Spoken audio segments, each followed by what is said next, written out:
Noypi TV. Welcome to Noypi TV. Kung bago ka lang sa channel, mag-subscribe ka na Kanoypi. Salamat.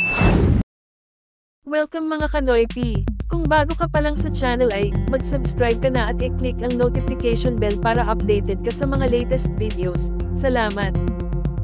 Kamakailan nga ay nag-celebrate ng 28th birthday si Catherine Bernardo sa Palawan, sa isang resort na co-owned ng aktor na si Piolo Pascual. Marami siyang kasama na nag-celebrate, kabilang nga si Robbie Domingo at nakita din natin sa photo si Miss Universe Philippines Michelle D and especially si Alden Richard at iba pa. Sobrang saya nga ni Kat sa kanyang kaarawan. Trending nga sa social media ang pagkanta ni Alden Richard sa kanya ng "Bakit Ngayon Ka Lang", at ayun na nga maraming fans ng Kat din ang kinilig.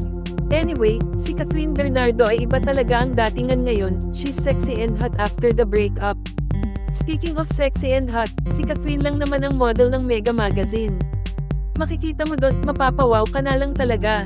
Sinabi nga ni Kat sa interview niya sa Mega, ay, ito ang kanyang sinabi. "I know that I'm okay. I can say I'm healed." Ang mga fans naman ni Kat ay, masaya sa kanya na, healed na siya after the breakup sa aktor na si Daniel Padilla. Catherine talks about also the word forgiveness. Sabi niya, ang lalim kasi ng word na forgiveness. For me, you can forgive people who deserve it, but when I forgive you, it doesn't mean that I have to keep you in my life. She's stressed. I forgive you for my peace of mind, for clarity, and for everything, but it doesn't mean na pwede kang bumalik. Napakalalim ng sagot ni Kat, ukol sa salitang pagpapatawad. Sa aking opinyon nga mahirap naman talaga magpatawad lalo na kung malalim yung sugat. Kung ako yung nasaktan, ang hirap mag-move on ng 11 years. Ikaw Kanoypi, ano ba sa'yo ang salitang pagpapatawad? Comment down below.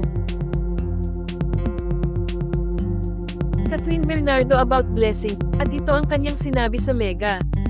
"I have so many blessings and so many people who stayed with me through all this. I focused on that. Second, I kept myself busy." Sa lahat nga ng mga pinagdaanan ni Catherine ay, naging matatag siya at nagpapatuloy sa buhay, despite sa mga pagsubok na ikinahaharap niya.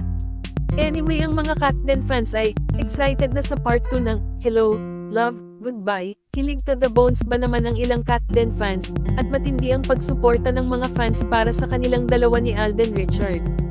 At ito ang mga iilang komento ng mga fans. Maraming salamat sa panunood. Kung bago ka pa lang sa channel ay, mag-subscribe ka na at i-click ang notification bell para updated ka sa mga latest videos ng Noypi TV. At huwag ding kalimutang mag-like and share. Maraming salamat Kanoypi.